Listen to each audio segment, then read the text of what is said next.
Agnipath scheme balance करती है तीन चीज़ों को। एक, यूथफुल प्रोफाइल आर्म्ड फोर्सेस का। दूसरा, टेक्निकल सैवी लोग और अडेप्टेबल लोग भारतीय सेना में आएंगे। तीसरा, इंडिविजुअल को फ्यूचर रेडी करती है।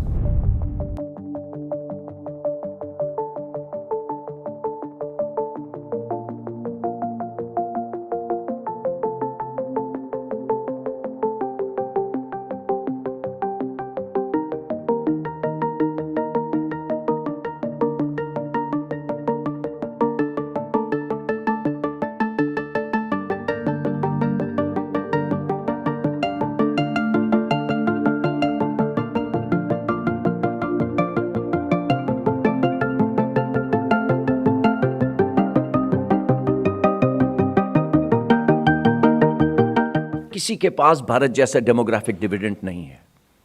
इसके ऊपर सिर्फ मैं 10 सेकंड बिताना चाहूँगा। हमारे जो यूथ हैं वो 50% 25 साल से नीचे होंगे। ये कोई भी देश कितना भी विकसित हो, उसके पास ये डेमोग्राफिक डिविडेंड नहीं है। फौज को चाहिए कि हमारे पास जो हमारे युवक हैं, हमारे सैनिक हैं, वो इस डिविडेंड का फ़ायदा उठाएं। We have to be reflective of this demographic dividend. दूसरा, हम बाहर से कॉपी पेस्ट नहीं कर सकते। Indian problems, Indian solutions. Recruitment के प्रोसेस में कोई चेंज नहीं है। जो अभी 5 साल पहले रिक्रूटमेंट प्रोसेस था या 2 साल पहले था और 5 दिन बाद होगा, प्रोसेस में कोई चेंज नहीं है। तीनों सर्विसेज के जो प्रोसेस थे वो वैसे के ही वैसे रखे गए हैं।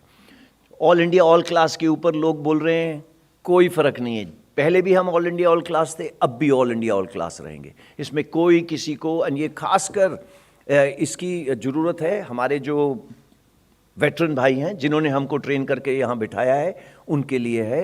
कईयों के दिमाग में आशंका रही है कि इसके ऊपर कुछ हो रहा है, ऐसा कुछ नहीं है। जो रेजिमेंटेशन का प्रोसेस है वो बिल्कुल अनचेंज्ड रहेगा। नाउ कमिंग टू प्लेज, आपने देखा कि पिछले कई दिनों में प्रोटेस्ट, आर्सन, वायलेंस, उसके लिए कोई जगह नहीं है। अंडरटेकिंग नॉट प्लेज कि उन्होंने पार्टिसिपेट नहीं करा। पुलिस वेरिफिकेशन हमेशा होती थी। सिर्फ बिकॉज 3-4 दिनों में ये आर्सन और वायलेंस देखा गया, इसलिए इसकी प्लेज और अंडरटेकिंग हम लेंगे।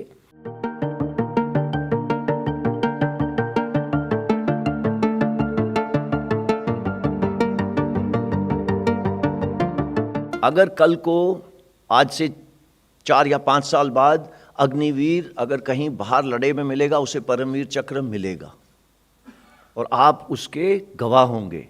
उसमें कोई किस्म की अलग नहीं है। वो बिल्कुल हमारे साथ अगर लड़ेगा तो उसको वही चीज़ें मिलेंगी जो हमें आज मिल रही हैं, चाहे वो परमवीर चक्र हो, चाहे वो और कोई किस्म की चीज़ हो। सो गैलेंट्री अवार्ड्स।